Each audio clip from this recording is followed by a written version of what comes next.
Well, hello everyone, good afternoon, and welcome to Live at the Waterhole. My name is Amy, and I'm here for the show today with you all. And we are starting off at Etosha National Park at Onguma with a jackal, which is very cool to see.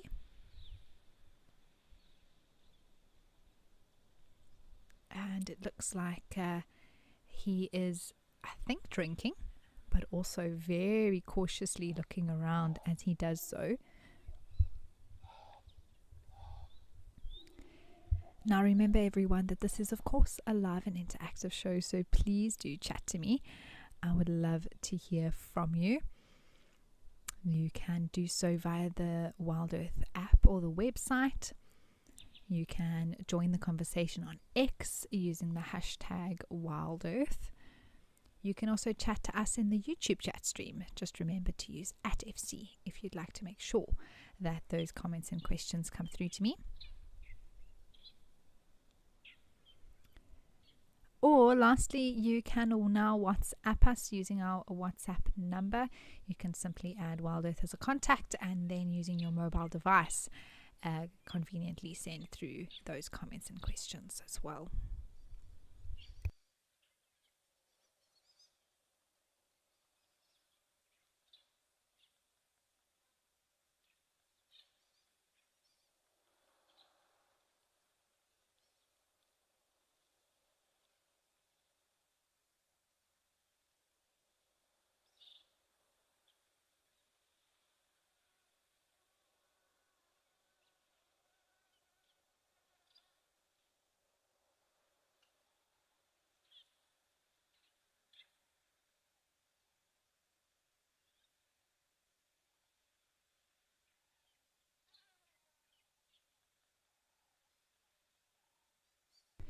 Well, it's very cool to have an animal like this on the show. It's not something that we see too often.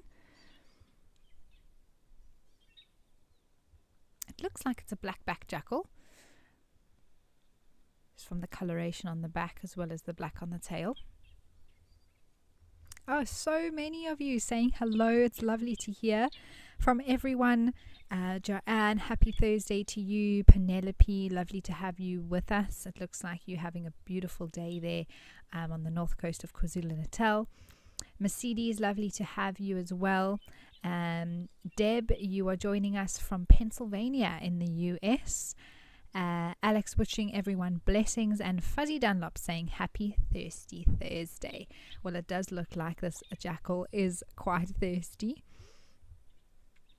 Catherine, hello to you. Lovely to have you on board.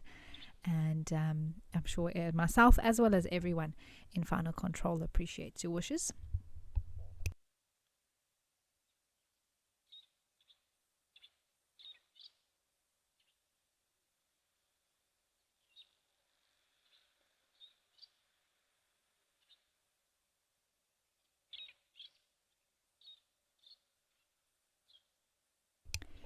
This does seem like quite the thirst on this jackal. I wonder if it wasn't feeding on something, maybe a carcass that's made it quite thirsty with the blood intake. But I do see how windy it is around here, which does mean that sometimes these animals that approach the waterhole are extra cautious.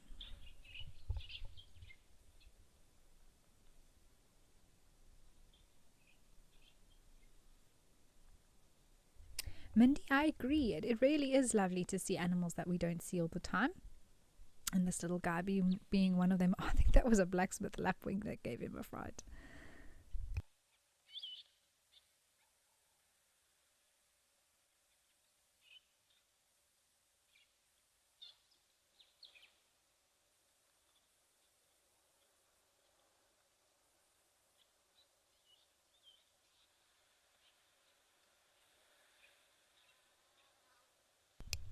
And just like that, it is running off, done with its drink.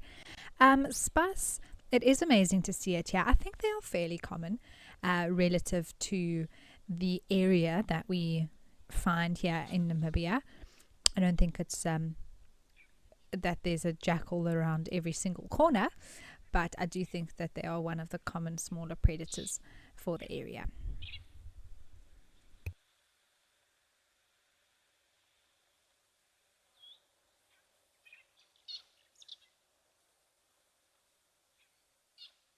It's just amazing to see the place so green. There's been record amounts of rain in areas like, I believe, all over southern Africa, but the desert-like areas, places like Etosha, it's just so beautiful at the moment. Oh, is that a heron, or is that, no, that's a branch. There's one of those lapwings. Oh, there's some impalas.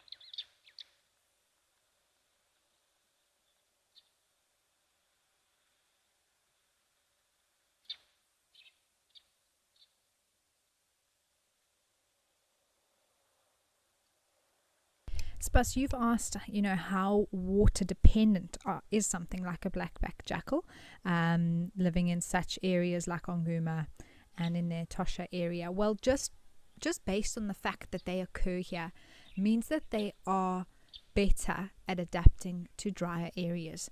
I mean, we're in an extremely dry habitat, being Etosha National Park in Namibia, and yes, there are water sources, but they are quite far from one another, from my understanding. So the blackback jackal will actually, including many of the animals out here, get a lot of the moisture that they need from the food that they eat.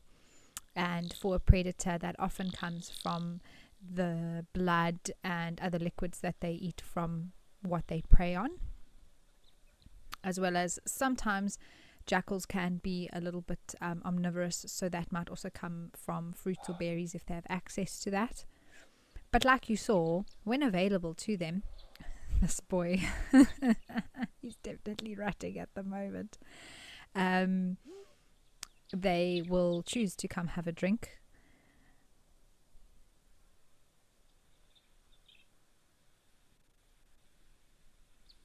Now, the impalas at this time of year, for anyone who may not be aware, are going through their rut, which means that the males go a little bit crazy, for very sort of non-scientific definition, and their testosterone levels go very high, and they herd these females into groups called harems. They become territorial temporarily, and they fight with one another quite seriously if no one wants to submit to the other.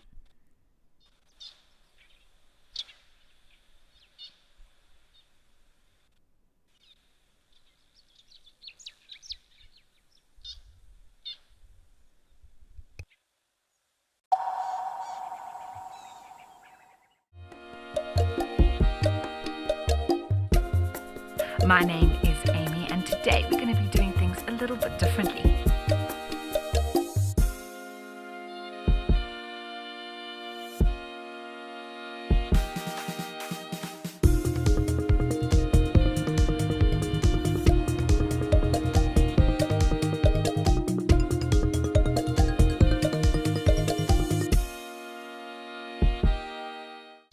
Every guide in Africa has been on an endless quest for the ultimate bush wear.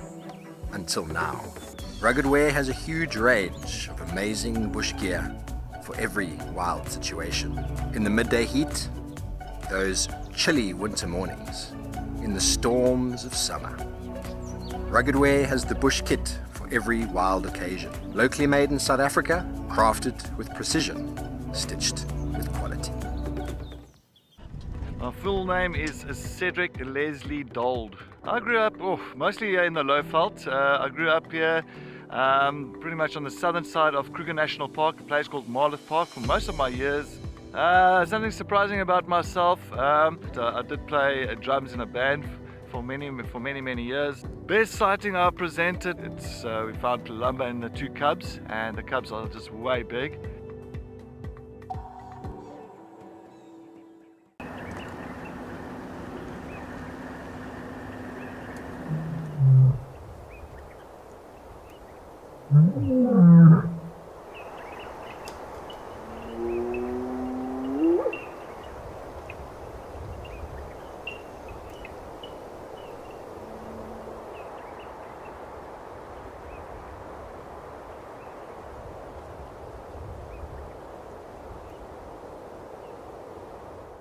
Safari, wine, and waterfalls.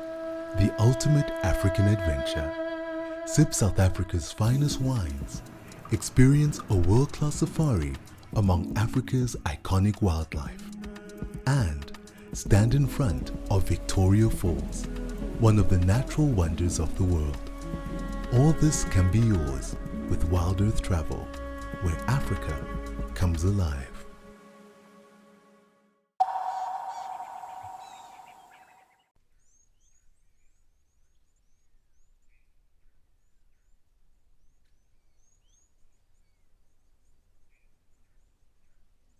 Wow.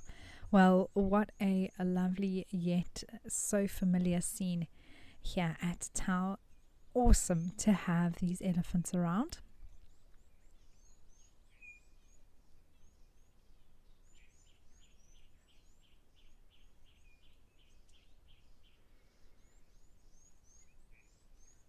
Canine Girl, lovely to hear from you. Good to have you with us for the show today, and very happy for Thursday.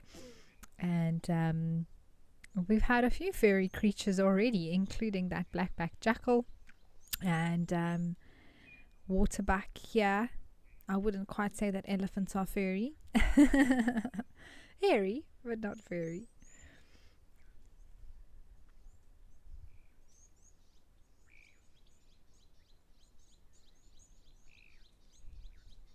And it looks like they're all quite relaxed. The other day we had a waterbuck and elephant standoff, but that was the day when the cheetahs arrived here, which I must say I think threw everyone for a loop.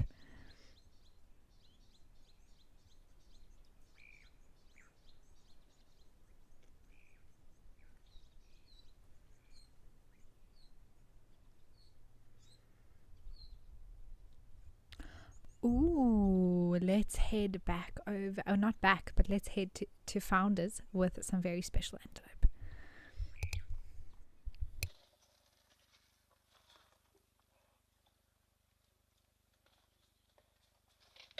Well, they have obviously been hanging around in the area because we had a sable here yesterday, and this time we're seeing a few more of them coming for a drink. This is so special. Rhino as well there in the background, mom and calf.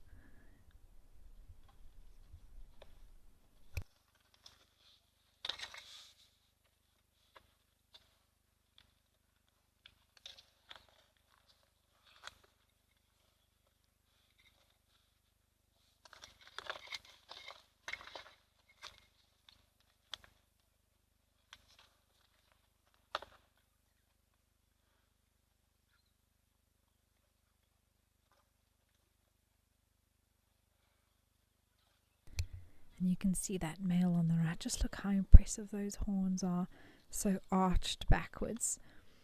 The females to the left here they're younger individuals, still quite chocolate brown. But he is an impressive boy.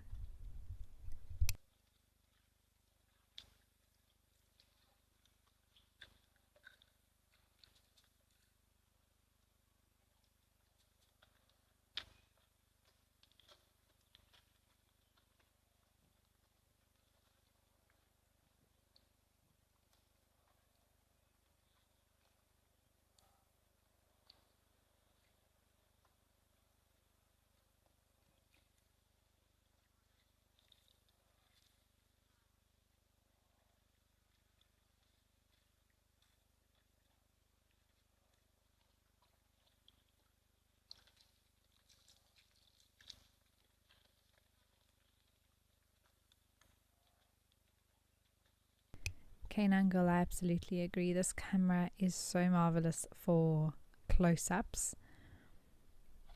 Oh my word, he is beautiful, isn't he? Now he's just showing off.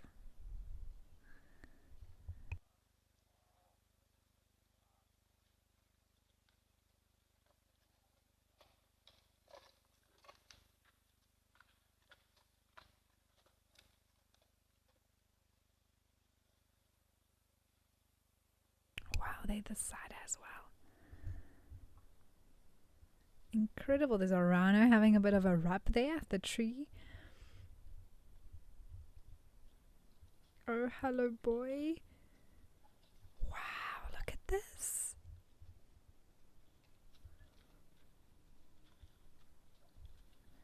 This is so cool.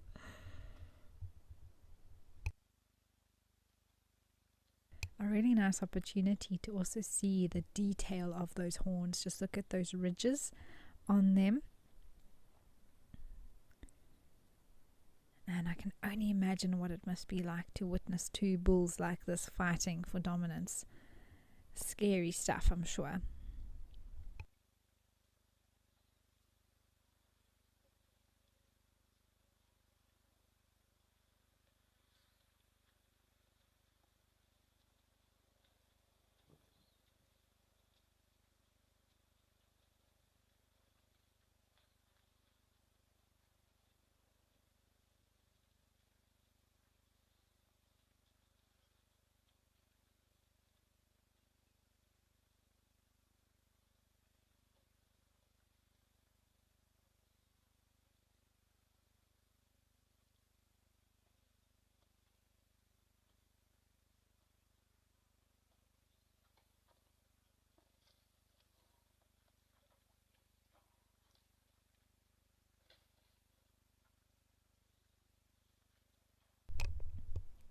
Oh wow.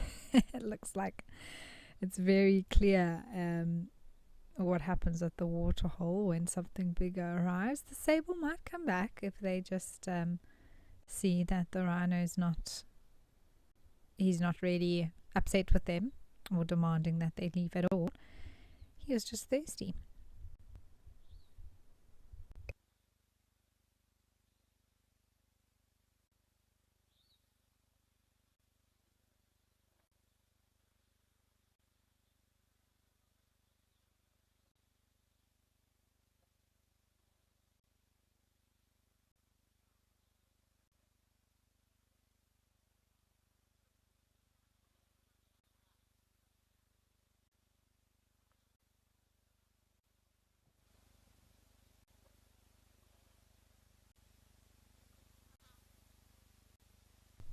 There was a question about what sable calves look like. We did actually have one right in the beginning of the sighting. They are very sort of light browny colour, and they don't have horns when they're born, but they do start to come out a little bit. And the calves that we would have seen now would have been born around any February, March, even April. Late into the summer is when they drop their calves. This is a massive rhino. Oh my goodness.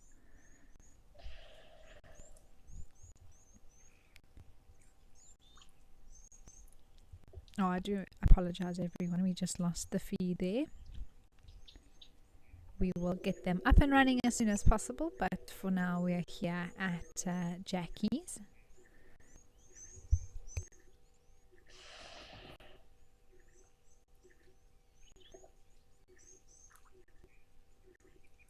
Okay, in the meantime, we are going to head over to Tembe with some elephants.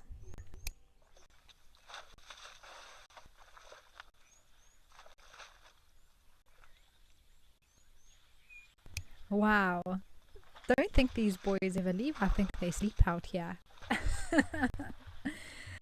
They are just having the best time. And over the years, all these holes have formed, and they must surely be getting deeper and deeper with how much these guys kick up the mud. And oh my word, we've had some very interesting moves by the elephants here at the waterhole in the specific spots, sometimes sitting down, sometimes rolling around, sometimes even face planting.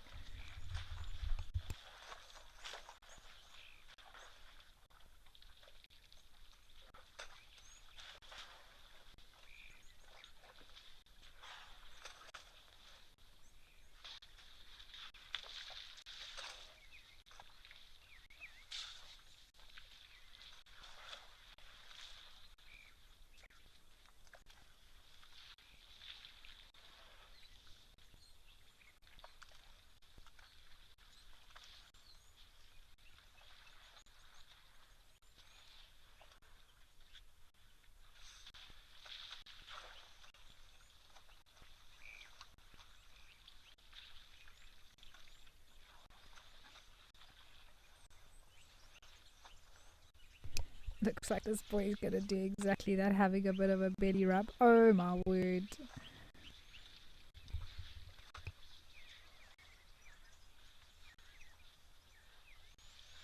Not the most graceful are elephants when they're busy doing their thing like this.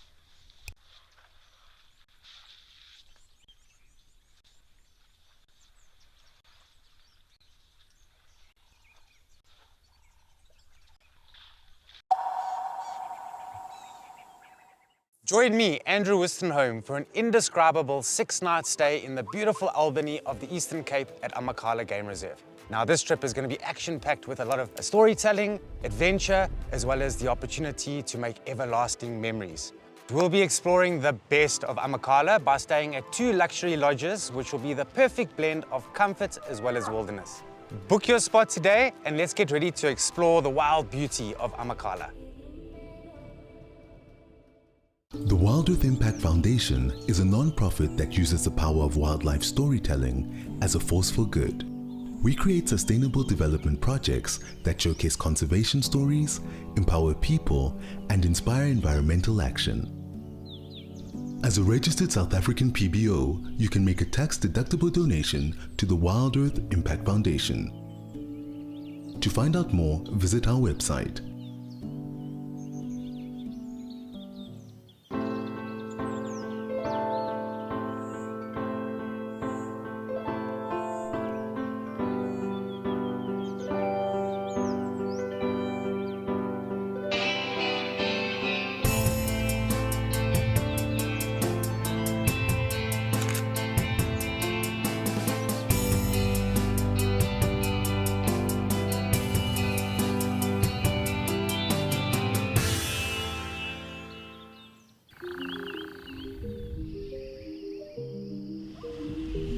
This is what they call a shambe, a family, a whole herd of elephants. But nature is beyond amazing. Nature is just everything. We'd love to hear from you. Questions, comments about biology, Africa, safari. She's using her tail like a monkey.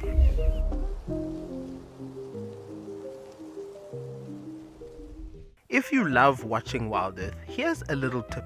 Become a member. You can gain access to the channel ad-free, you can rewind and re-watch sightings, and you can join our Tuesday live safaris.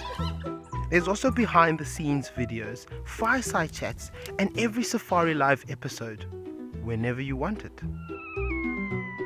It's just a better way to stay connected to nature.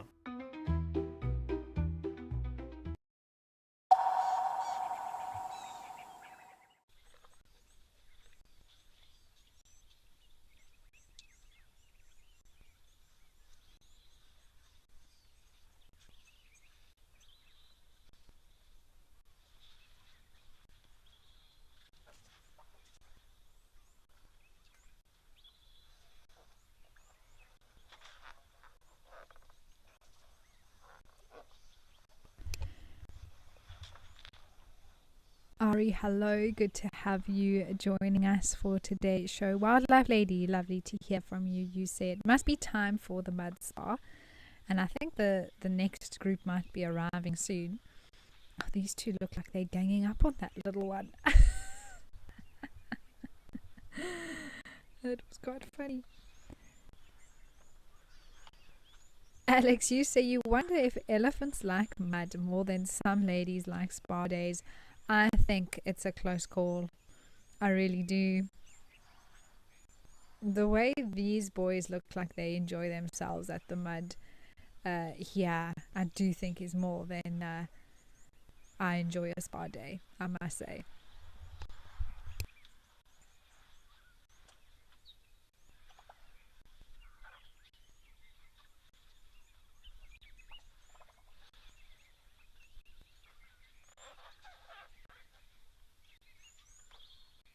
I know, Canine Girl, it is what a life it is.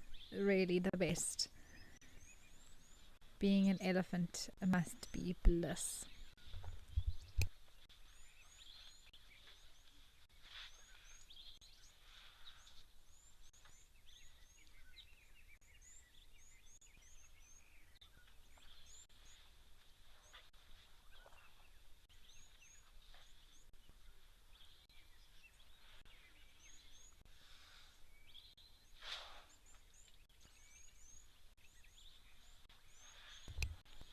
there's a jacana at the back there, moving around. Interesting.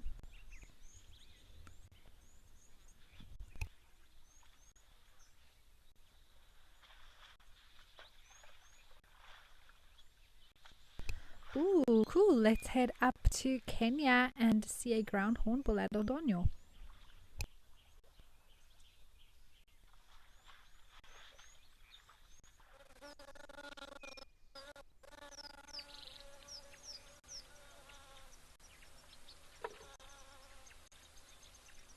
Oh wow, a whole little family is coming through here.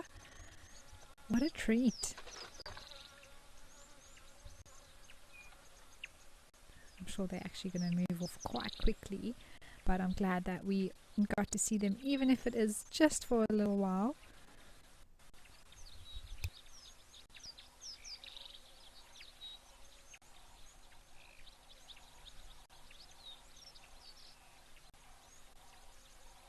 These are such incredible birds, so beautiful. Oh, got something there. Lots and lots of bugs around for them, goodness me.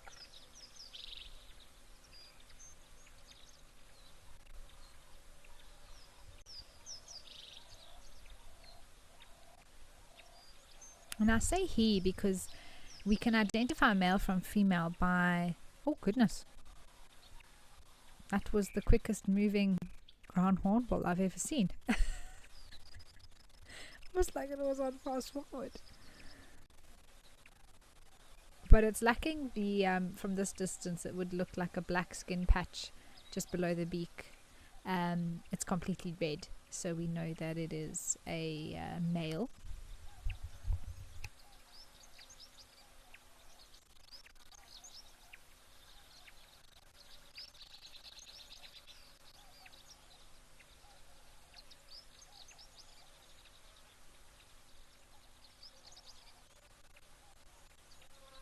Yes, please stick around. They are so interesting to watch. And when they walk like that across an open plain, it just feels like they're this gangster group. Like a gang. Yeah, Moonbeam Smith, they are quite a striking bird to see live. Dave Davis, they indeed are magnificent, really.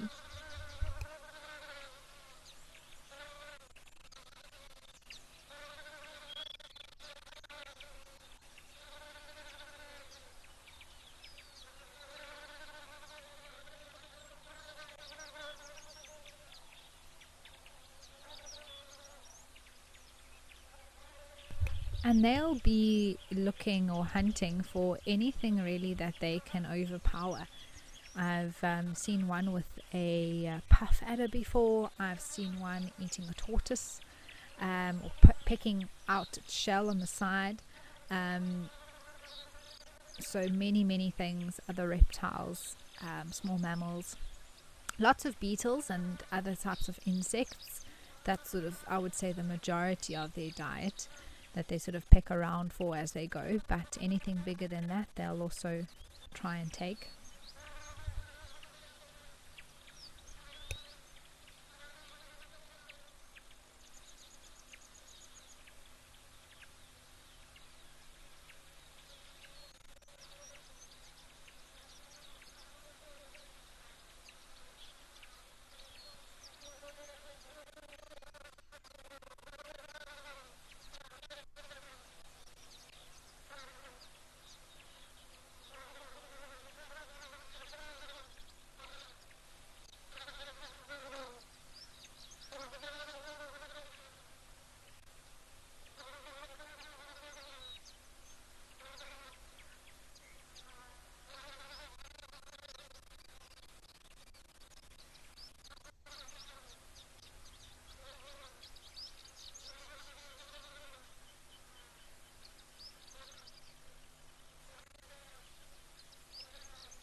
And this is a place where we can always be on the lookout for something popping to the water. Now we must realize there's been a lot of rain.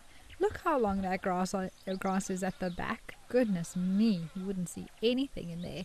And because of all the water around, the animals aren't coming here as frequently as they do when we see a little bit later on in the year when it dries out a little bit more. So we will have to wait and see if maybe something like a giraffe or elephants eventually arrive here at any stage in the show.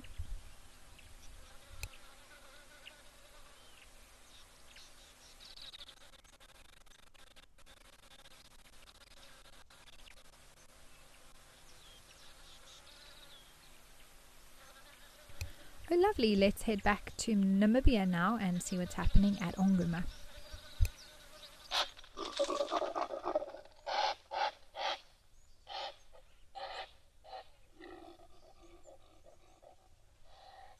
Well, you can definitely hear those rutting impalas now.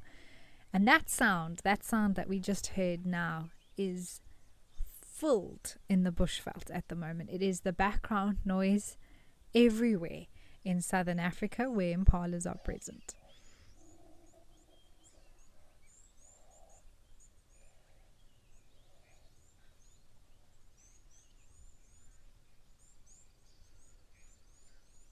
I wonder if these wildebeest are approaching the water or just moving past. This one's got a very stand-up mane there at the back of its neck. Quite a large wildebeest. Its neck is very, very thick.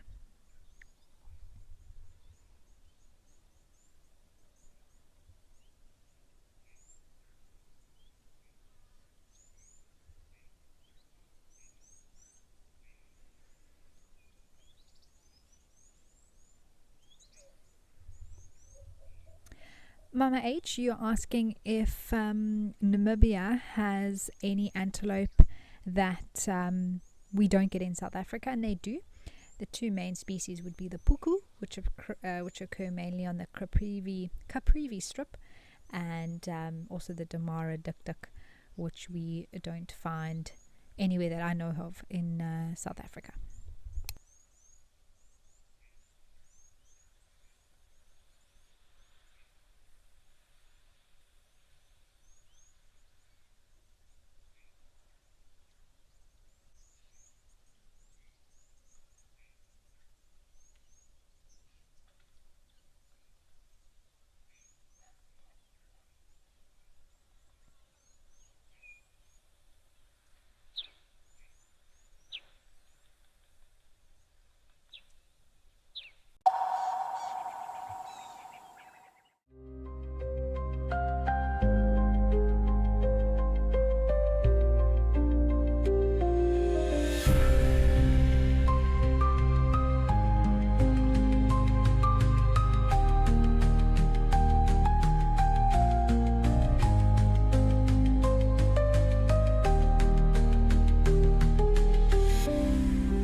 Wild Earth has launched a special fundraising drive for our non-profit, the Wild Earth Impact Foundation.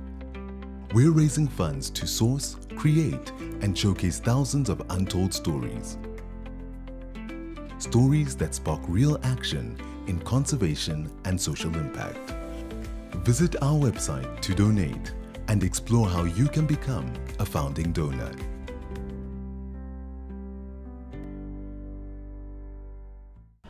My full name is Cedric Leslie Dold. The best driver at Wild Earth, it is me. I believe I'm the best driver. I think so, because I've... best part of my job, I say, is just to try and look out for these animals, track them down. I love tracking animals. I love looking for, fresh tracks, and if you can find them, it's just at the moment of accomplishment. If I wasn't a presenter for Wild Earth, I would be the drummer for AC/DC.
Yes, beautiful to see these impalas here as well. I was just trying to see if they are the black-faced or the common, which are basically the two subspecies of impalas that we get in southern Africa. It does look like they have the black there a little bit between the nose. There are others that I've seen that are a lot more prominent with the black,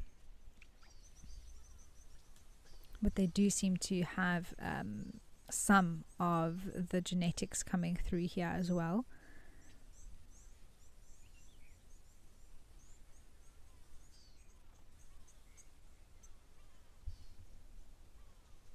But still function the same as normal impala. It is a subspecies of the impala and not in a completely different genetic category at all.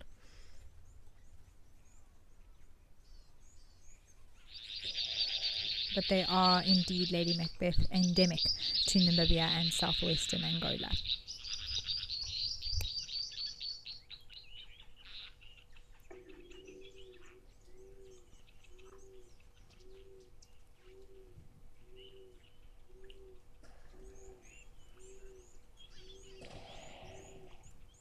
Well, I do apologize for that, everyone. We are going to head over to Tembe.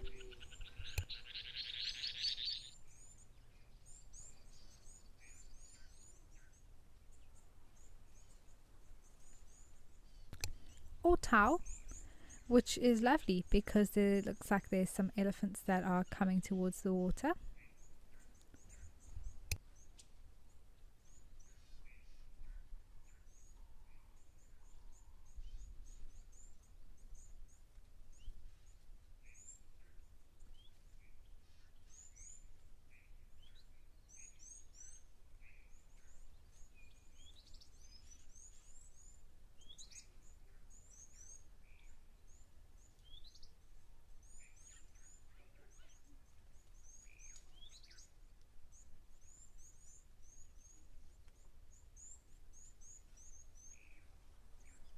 So many Ellies here today. Very, very cool. This one's coming for a drink.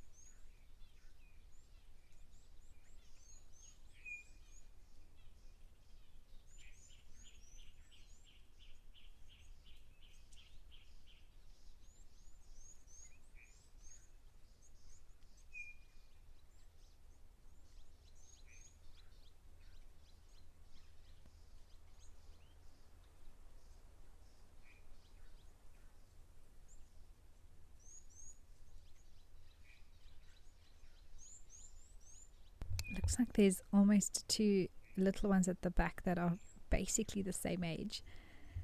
And I was spoilt with so many amazing elephant sightings at my time at Sandringham over the last 2 weeks, and we saw some very cute baby elephant interactions. I hope that they're coming to the water. It's always fun to watch them drinking.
ones are coming a bit closer.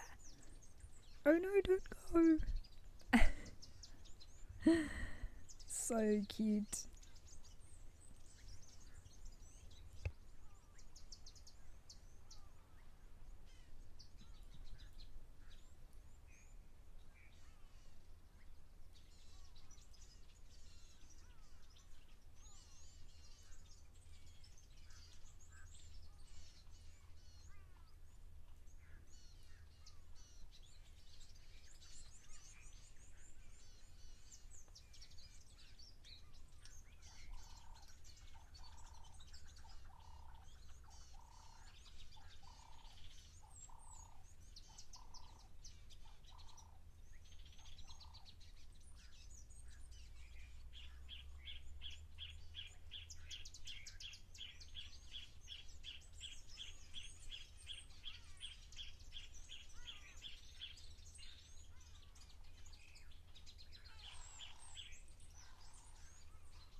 Oh, look at these little ones.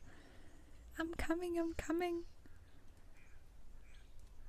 They are so cute and they are sticking so close together. And the one behind is slightly bigger than the one in front.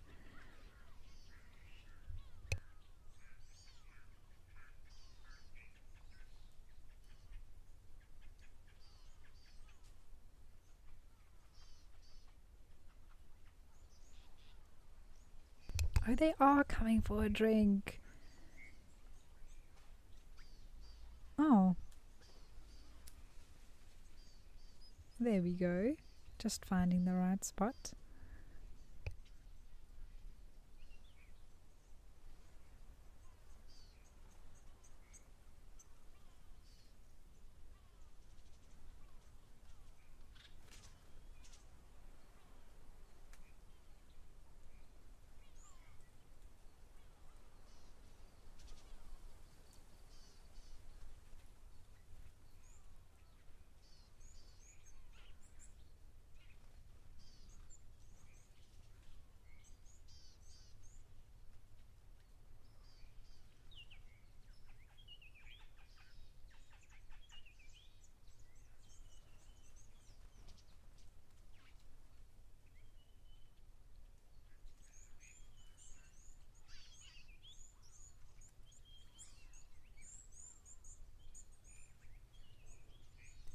Yes, I was hoping we'd have a better view at these little ones. You can see some older boys playing around there. But this is all the joy of what we enjoy about Ellie's coming to drink at the waterhole.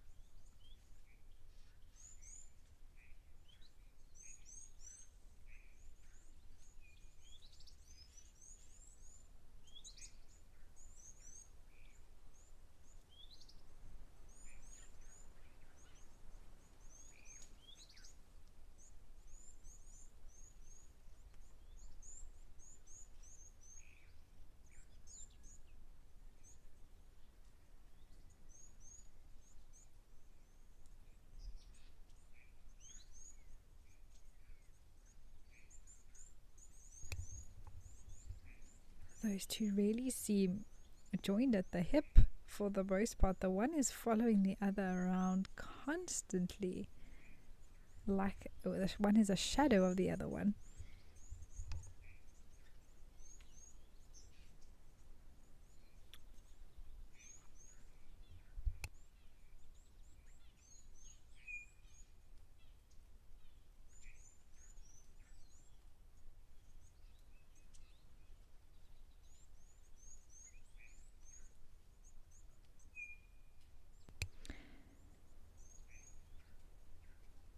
Oh, Cheetah Bev, I know. It does look like a spot I'd also want to permanently locate myself.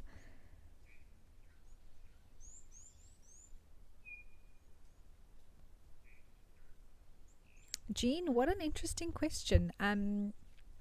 There's been some very interesting behaviors that I've seen.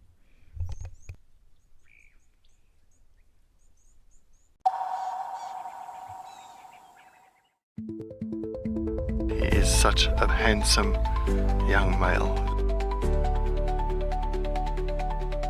Look at that pose.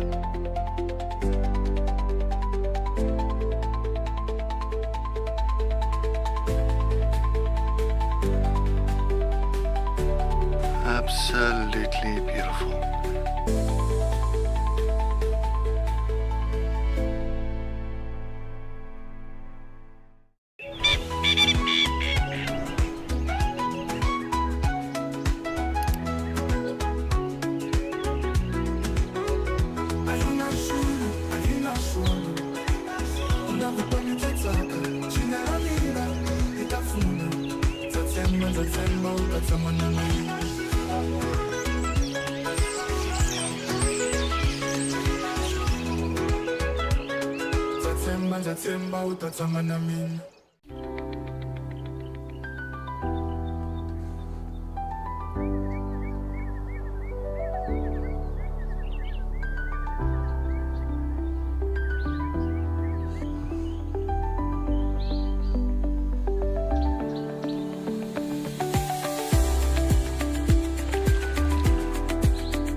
Hyenas love bathing.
Alex, you'd like to know if the female adult elephants ever fight.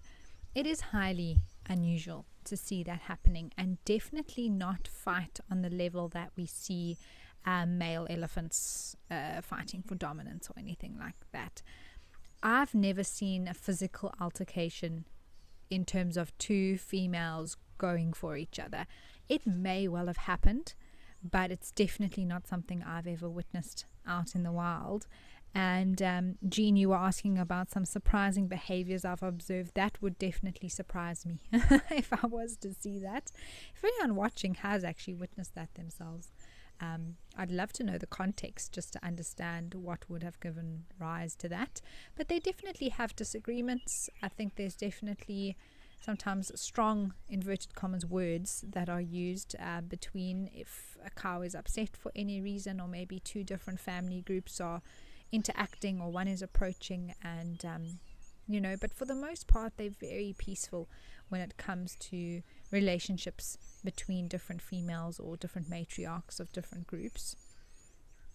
Oh, look at that little one staying right next to mum.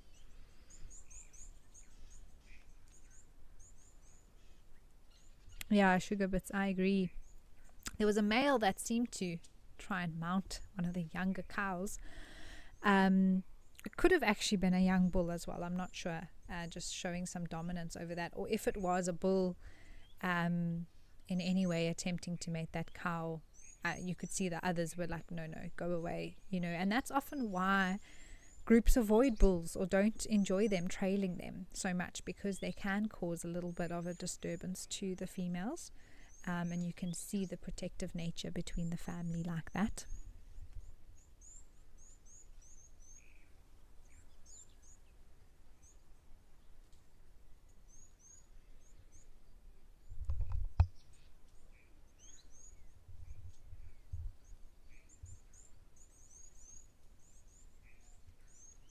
It's like that this one cow is just looking and checking. We know that there are crocs around, so sometimes they also are cautious, even though a cow that size would be no match for a crocodile, or the crocodile wouldn't be any match for a cow that size, but she also has to think of her little one, and now deciding that it's safe enough to come and drink or splash with mud. I mean, that's also another option.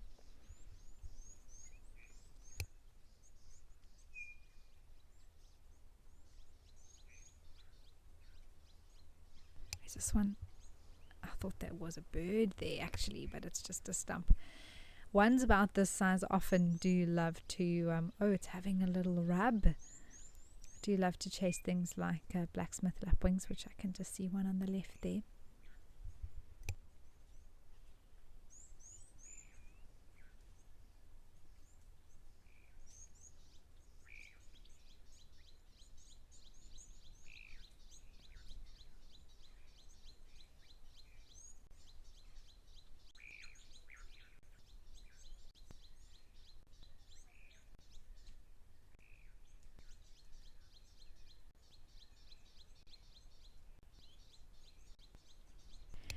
Jean, other surprising behavior I actually saw recently was at Sandringham, where we had a group of giraffes, and Cam told me that about 3 weeks before that there had been a giraffe kill in the exact same spot where the lions had eaten a carcass, and there of course must have been bones lying around the bush. It was a little bit off the road, and a giraffe, I've only associated this kind of behavior with elephants, but it seemed to be standing there sniffing, really sort of spending a lot of time not feeding, not doing anything, taking an interest in that place where a giraffe had died. So that was very, I suppose, surprising. To know that elephants are not the only species that are connected to that of the dead of their kind. Now, I'm not sure what the giraffe, if it was just the scent that it was trying to work out, I don't know. It doesn't look like there was any sort of emotional connection, but it was very fascinating to see something like that take place.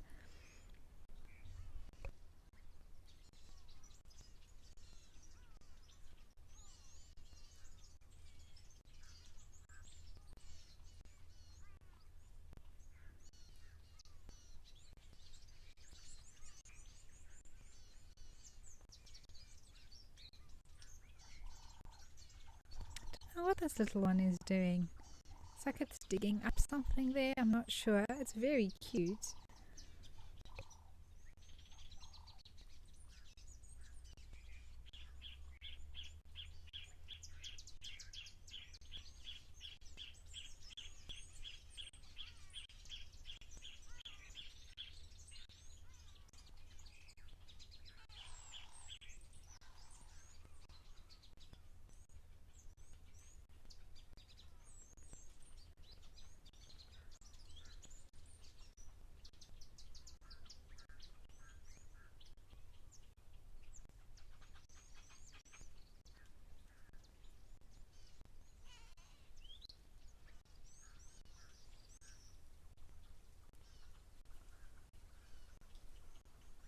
This little elephant.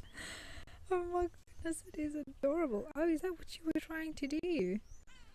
Break off some ground?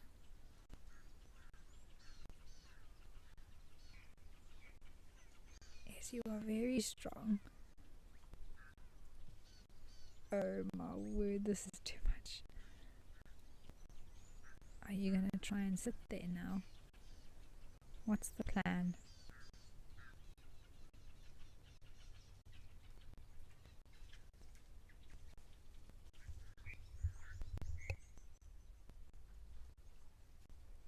I think it's just exploring, really.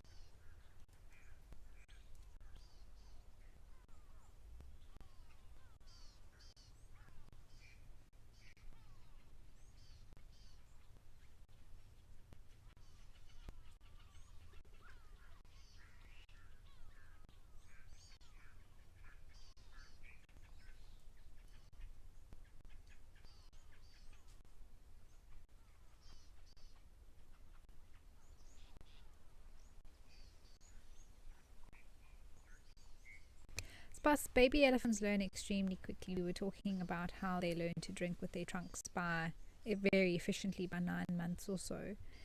And so digging, when they're watching, this little one, when they're watching the adults do it, they're learning. I mean, the first, let's say, 4 weeks of its life, it's just sort of surviving, and not really knowing what's going on.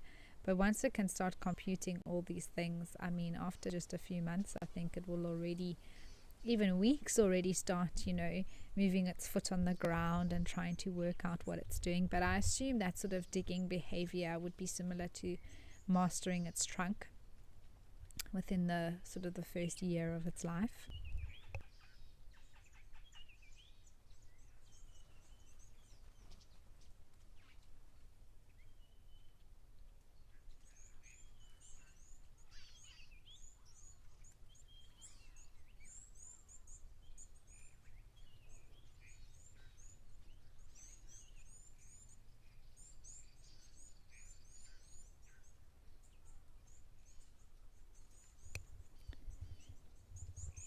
David, thank you for that interesting information. You say that you've seen a captive female Asian elephant have a go at another female, but the attacked elephant didn't want to fight back and just got out of the other one's way. That could be linked to the intelligence of the Asian elephant having a higher level than that of the African, perhaps, but also captivity can change animal behavior from what it would naturally be in the wild. But very interesting to take note that something like that has happened.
Very focused grey heron here. I'm sure we might see it catch something.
Seems like many of those elephants have moved off slowly.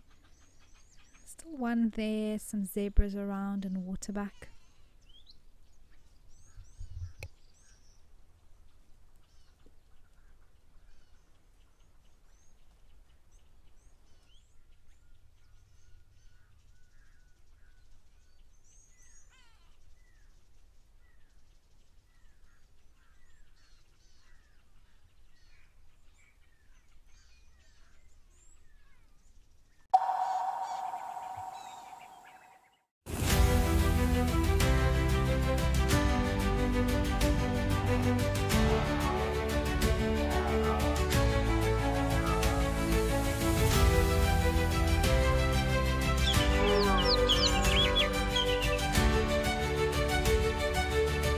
This is an unbelievable afternoon.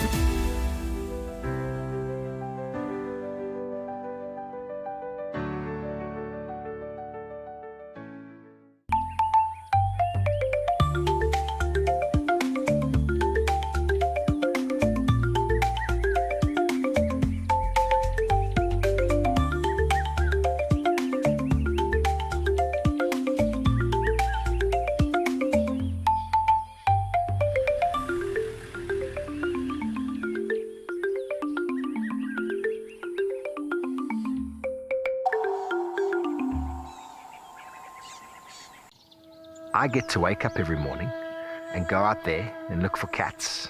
I get to create my everyday safari for myself. I grew up in the sort of central eastern suburbs of Johannesburg, fully qualified trails guide and a fully qualified nature conservationist. I love the wild places. I love being in the wilderness. It's probably one of the best jobs I've ever had and probably ever could have. Step into the heart of Africa from the comfort of your home. Female leopard tracks over here. Join our expert guides for a live 3-hour safari where every moment is real, unscripted, and unforgettable. Ask questions. Animals rely on their senses. Share your thoughts and be part of the experience as we explore together. Safari Live.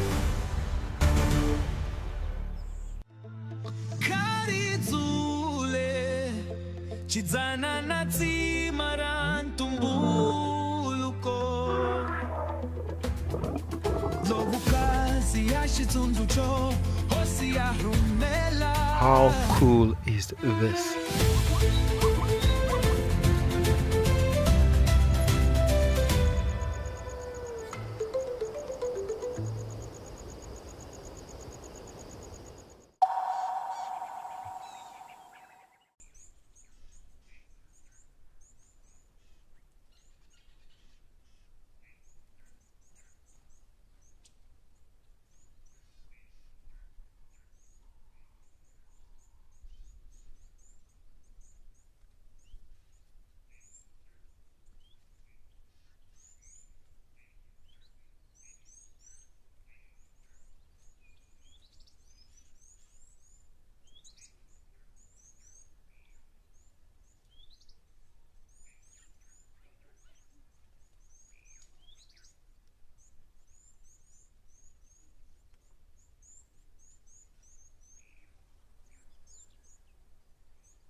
Well, I'm enjoying just watching this elephant bull approach here from a distance.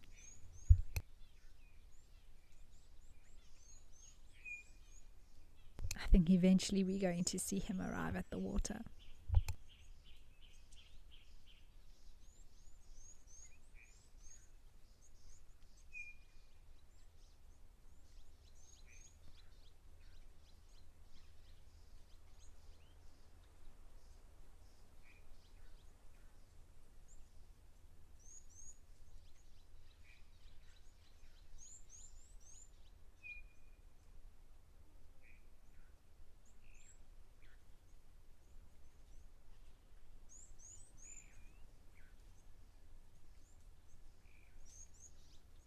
Oh, leopard lover, that is that is a good question.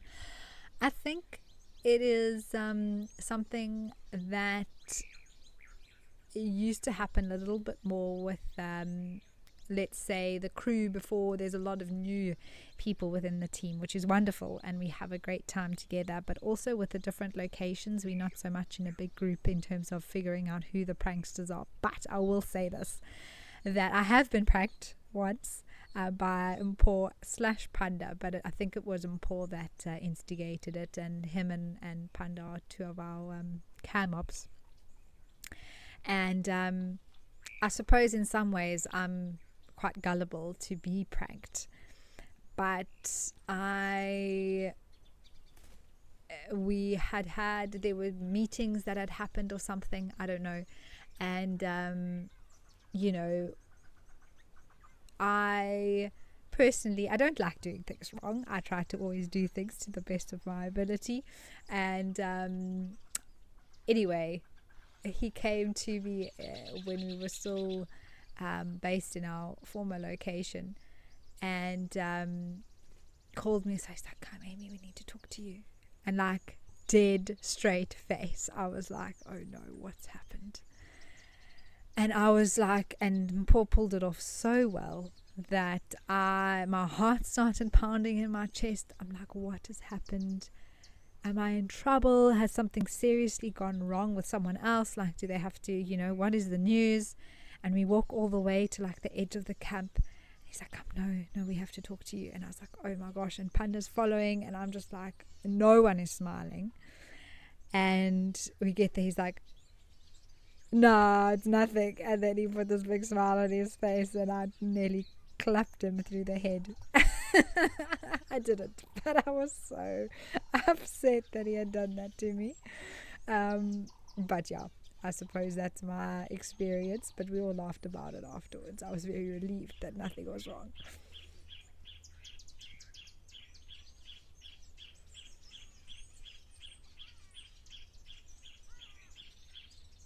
Makes for a good story, that's for sure.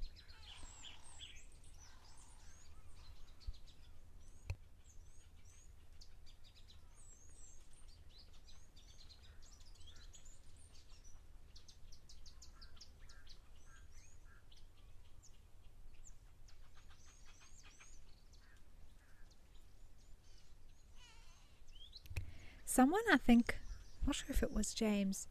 I remember I parked a vehicle out in the bush, and we went off on foot to film something, and I'd left the keys in the ignition like we always do, and I came back and the keys were they weren't there, and I was like, oh my gosh, where are the car keys? I still don't know actually who did it, to be honest. But they were put into the cubbyhole, which I guess the person who did it figured I would eventually look for them. So that was also a relief. I was like, no, I didn't take them with me. What am I going to say if I can't find the car keys? Oh my word. So there's a lot of fun that goes on in between as well. I need to actually prank someone. Maybe I'm going to be, I think I'm going to be working with him for next at Sandringham in a few weeks. So I need to figure out something to get him back. Definitely.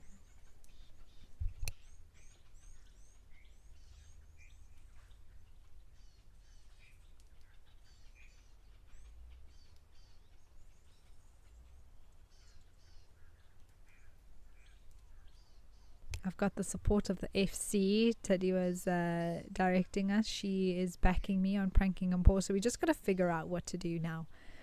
How are we going to do it?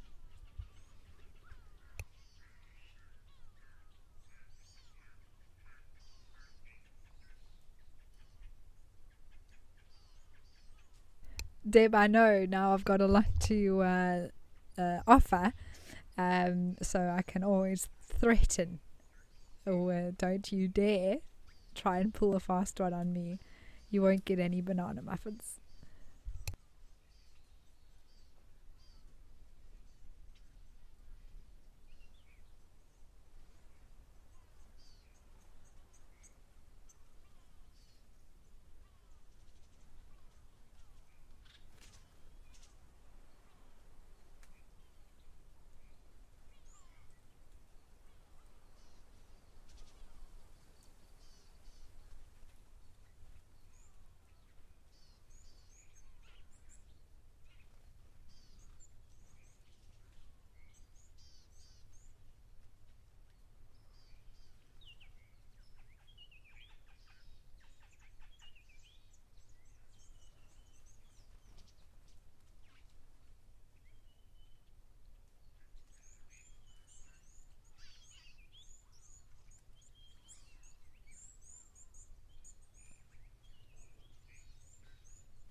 Oh, leopard lover, that's a great one. Maybe when the food order arrives, I just take all the meat and hide it, and then he will think that there's no meat, and I think that is literally his worst nightmare, if there's no nyama for him. That is actually a great idea, leopard lover. Thank you.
Well, while everything is quite calm here at Tau, let's head over to Onguma and catch up with what's happening over there.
Well, it's always so pretty here, and we've had some lovely sightings today. I also enjoy when the giraffes come to this location, which we haven't seen. We actually haven't seen a giraffe today. Interesting. Hopefully they'll still make an appearance.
There are some wildebeest in the distance there, also deciding to rest for the day.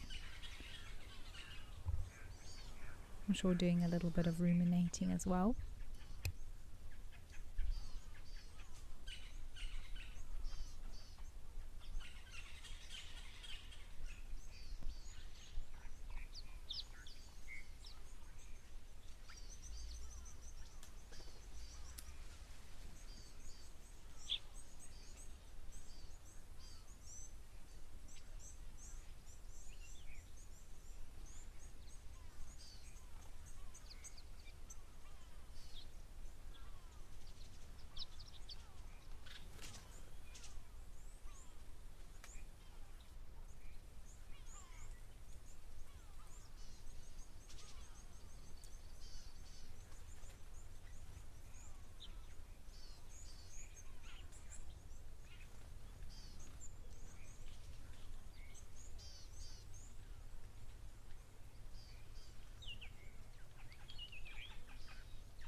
Zitatamana wena, moya wa mina, ukomba wena, takuranza loko tamana wena. It's been a great morning out and about and exploring. This is amazing.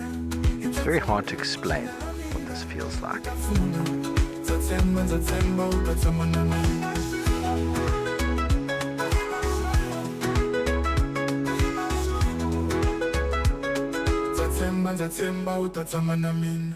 At Wild Earth, we believe every story has the power to create change.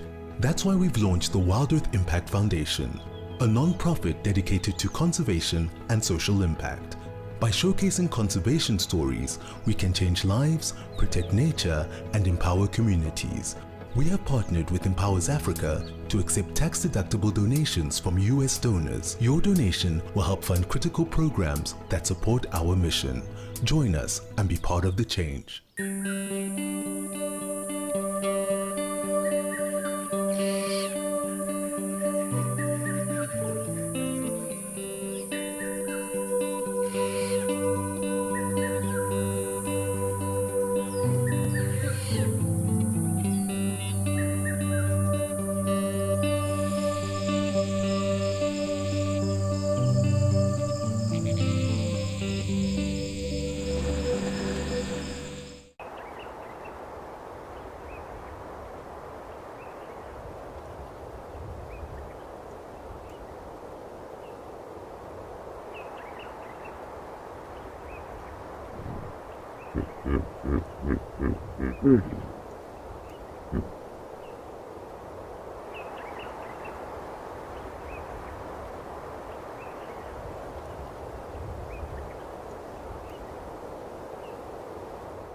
Are you ready for the adventure of a lifetime? Wild Earth Travel's newsletter is your passport to a magical journey.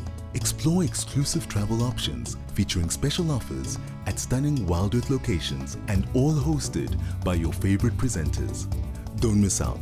Head over to our website and subscribe to the Wild Earth Travel newsletter today and stay in the know. Wild Earth Travel, where Africa comes alive.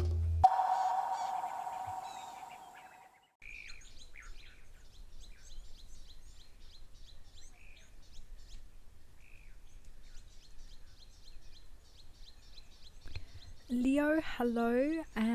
You want to know if antelopes are seed spreaders in the same way that birds are. I think, Leo, in some ways, yes. Birds spread seeds through the eating of, let's say, different fruits or things like that, and then it passes through on the other side.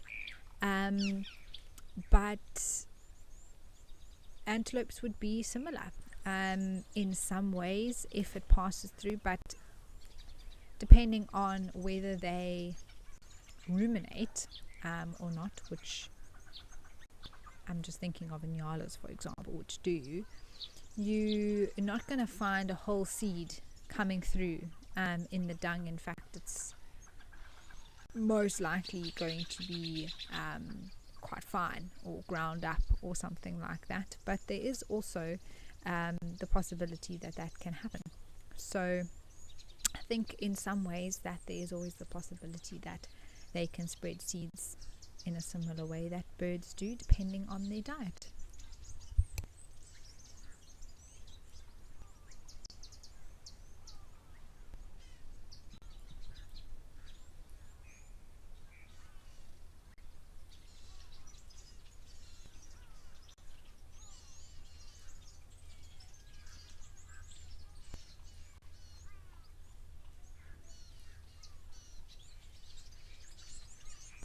Penelope, I know, me too.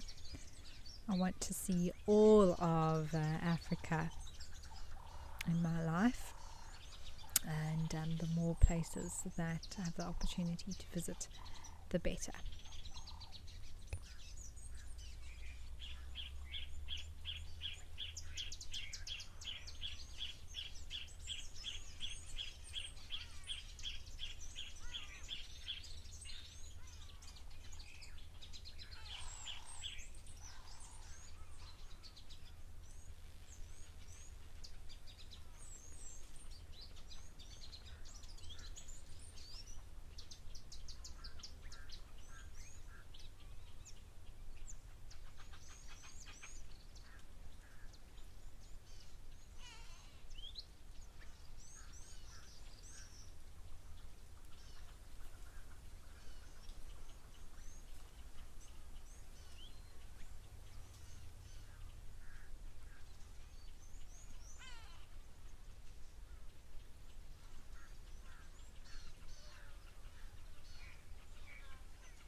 Wow, look at that, everyone. There is a long-tailed paradise wider. What a bonus, worth hanging out here for a little while to do some birding. Now, it's actually something that we would expect to see out of its breeding plumage by now, but it's holding on to those tail feathers for as long as possible, clearly.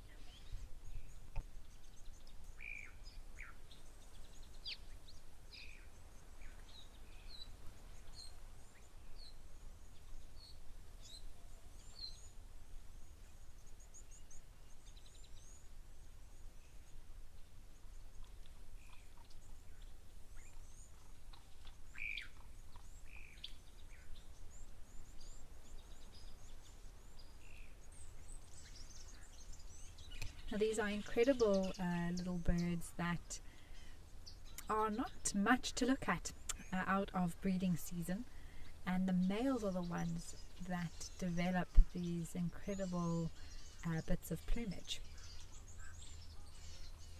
including a enormous tail relative to their body size.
And it's off, but that was very cool. I'm glad we got to show it to you. Let's head up to Old Donyo.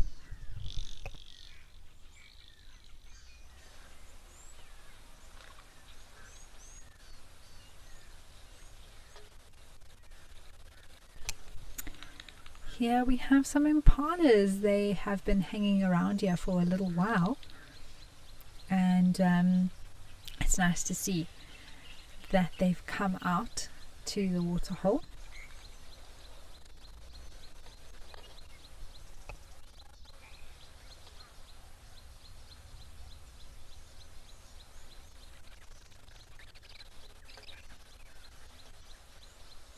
Brandy, talking about that paradise wider, you want to know if the tails are very light or are they heavy, and have I touched one? I haven't touched one before, but I can tell you that they are quite weighty for the bird that they belong to. And it's also not just one feather, there's multiple feathers there that form that tail. And you'll see that when they fly, they're capable of flying, but their whole tail sort of droops a little bit, and they sort of flutter and then they drop, and then they flutter and they drop because of the weight that they have to carry. But they do that to impress the females, basically. And so it's worth the extra energy that's needed. There's a lot of food around when they are in that breeding plumage, so they're able to sustain the extra weight that they have to carry with those feathers.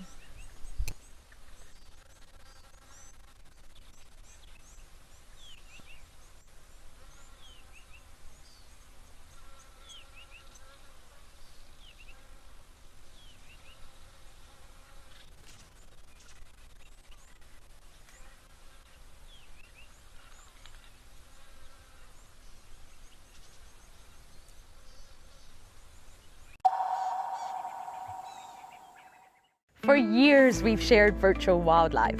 Now, let's experience it for real. I'm Lauren Arthur, and I'd love to show you my amazing home here in the Greater Kruger of South Africa. This 5-night journey is an exclusive connection to my piece of untamed Africa. I live here in these gorgeous landscapes surrounded by epic wildlife. The wild is calling, so come and join me. South Africa's wild places are closer than you think because Federal Airlines brings them to you. From the calm of our FedAir lounge to the smooth boarding of our trusted fleet, we take care of the journey so you can enjoy the adventure. Our flights go beyond the ordinary, connecting you to South Africa's most remote and extraordinary locations. Federal Airlines, your gateway to the South African wild. Best sighting I've presented. I found myself with wild dogs. We chased the dogs around, chased them around. They ate an impala. We got the end of that. Then another impala went into Gowrie Dam down the road there, and the wild dogs went around. Eventually the impala came close to the bank. One wild dog went and grabbed it and then just pulled it out and just did what wild dogs do. It was an emotional experience, but it was very, very special. Join our expert guides at dawn for a live, immersive safari as the bush comes to life. Found ourselves a chameleon, and look how he's changed color. Every sunrise brings new discoveries. Pound for pound, a leopard is one of the strongest cats around.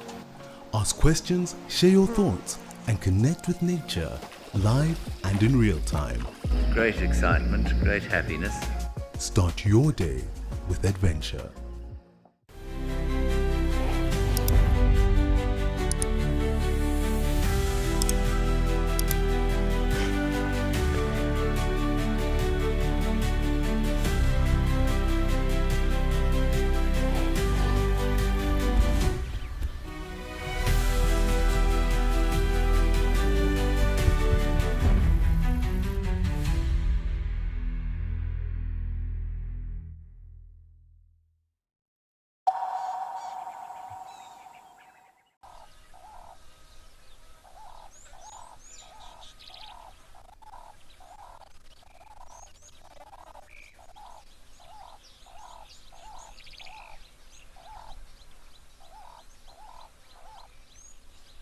We are going to have a look to see if we can have a closer look at all these butterflies.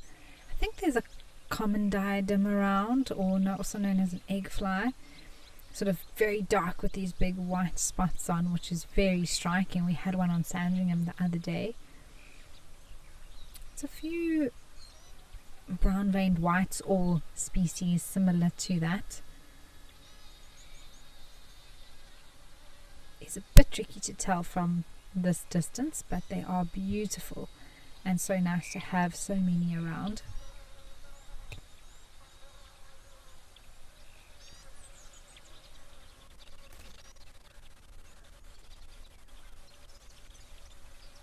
I think those are citrus swallowtails, the larger one, black and orangey colors.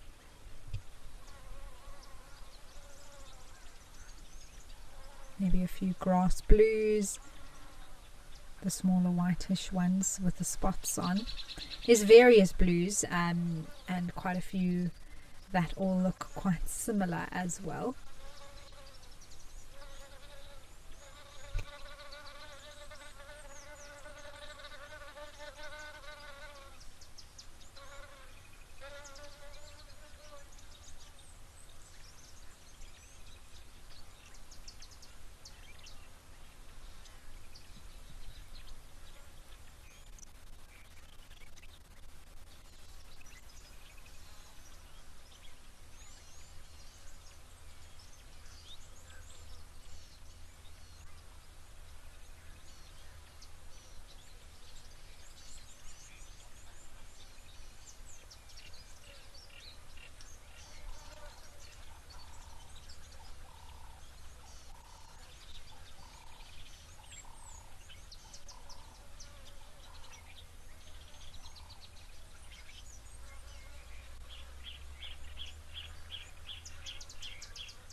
There's a beautiful laughing dove there, just sitting on the edge of the waterhole.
Oh, I'm not sure what that was. That was a larger.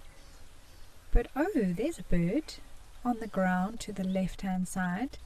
Looked like some sort of a francolin or spur fowl. I think it was, unless I saw a rock.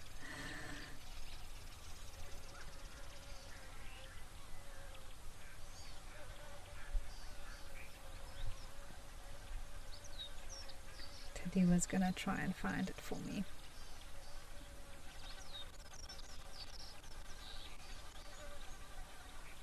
It's very well camouflaged, if it is still there.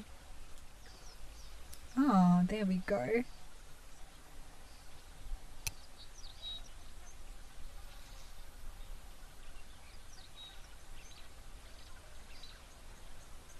Yes, this is very cool. So I've seen this bird here before, a long time ago. I'm just going to check the name. It's escaped my mind at the moment, but it is one of the francolin spurfowl family. You can clearly see that.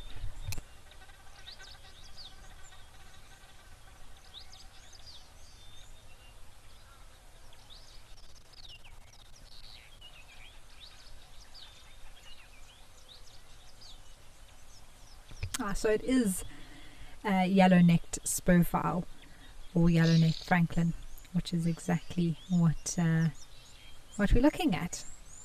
Very cool. How beautiful is that?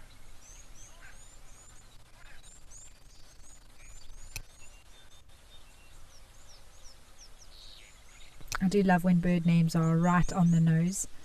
Very easy.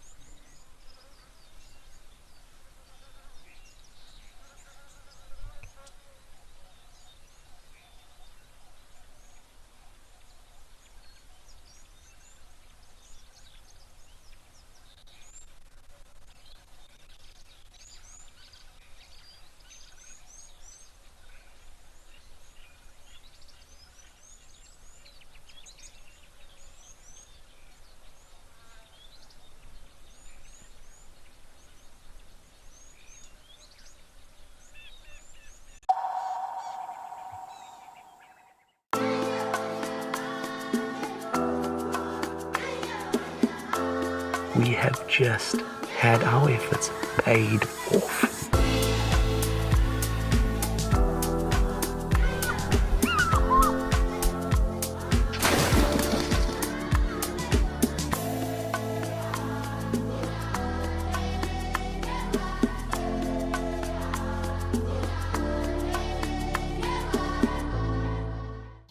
Every guide in Africa has been on an endless quest for the ultimate bush wear. Until now, Rugged Wear has a huge range of amazing bush gear for every wild situation. In the midday heat, those chilly winter mornings, in the storms of summer. Rugged Wear has the bush kit for every wild occasion. Locally made in South Africa, crafted with precision, stitched with quality.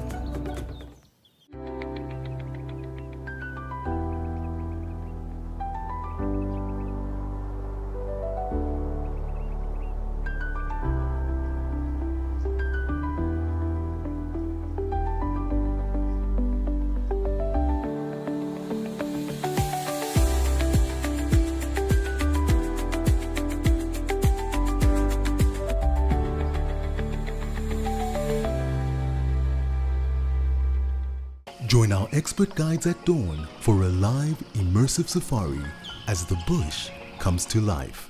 Found ourselves a chameleon, and look how he's changed color. Every sunrise brings new discoveries. Pound for pound, a leopard is one of the strongest cats around.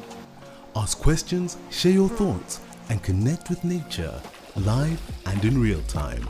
Great excitement, great happiness. Start your day with adventure.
Yes, Mindy, I know. I was so happy to hear that there was a giraffe here. Lovely to add it in just before the end of the show today.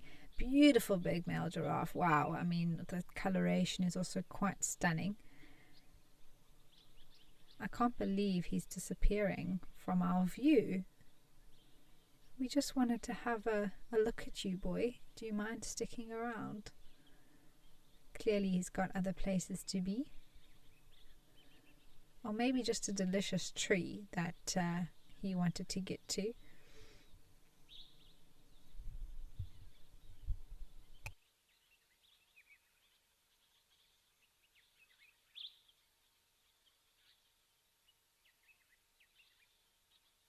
There was a question earlier about impalas, if they are the most common antelope in Africa, and yes, they are. Impalas are the most common species of antelope that we get on the continent.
Let's head over to some wildebeest having a drink at town.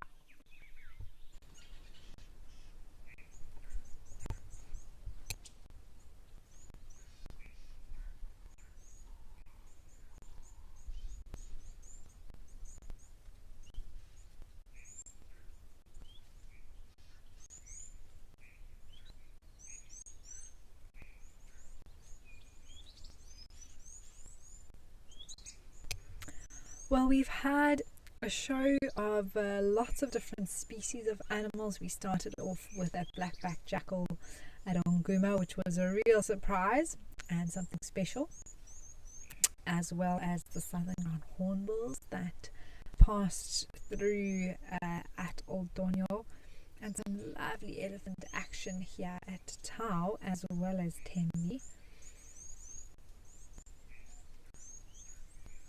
A little bit of birding in between, which is always a delight.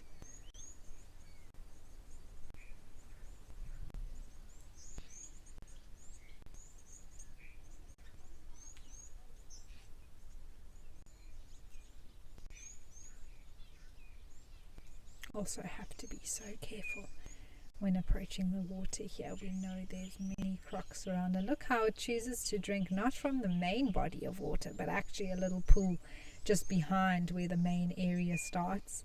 And I do think that has to do with being cautious.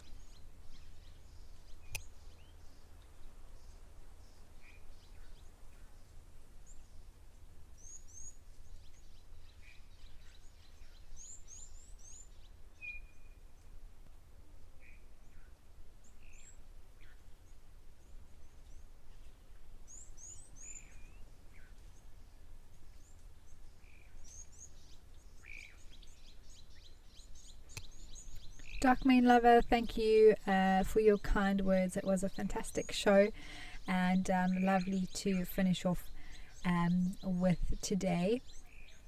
I'm going to be having a little bit of a break now, which I'm looking forward to, and I'll see you all back on Wild Earth in about 10 days or so.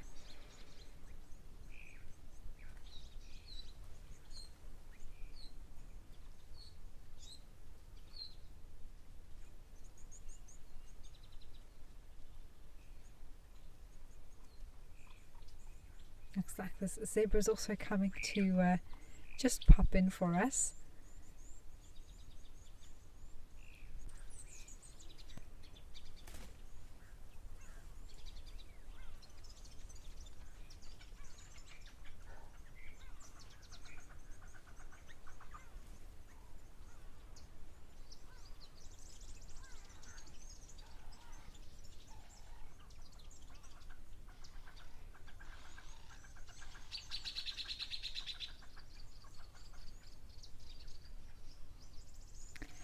And remember everyone that today's sunset safari is starting in 30 minutes time at 3 p.m. Due to the shortening sunlight of this time of the year in South Africa. So we will be starting drive a bit earlier now, which means less time to wait until we're live again for you all. And I do hope that you all have a wonderful drive later on, so make sure that you stay tuned right here to Wild Earth. But from myself and the team, we do wish you a pleasant day or evening ahead, depending where you are in the world. Thank you again for all of your comments and questions that you've sent through to me. It was great to chat to you all, and I will see you all again in a couple of weeks. But until then, I hope you all keep well, and we'll chat again then. Goodbye for now.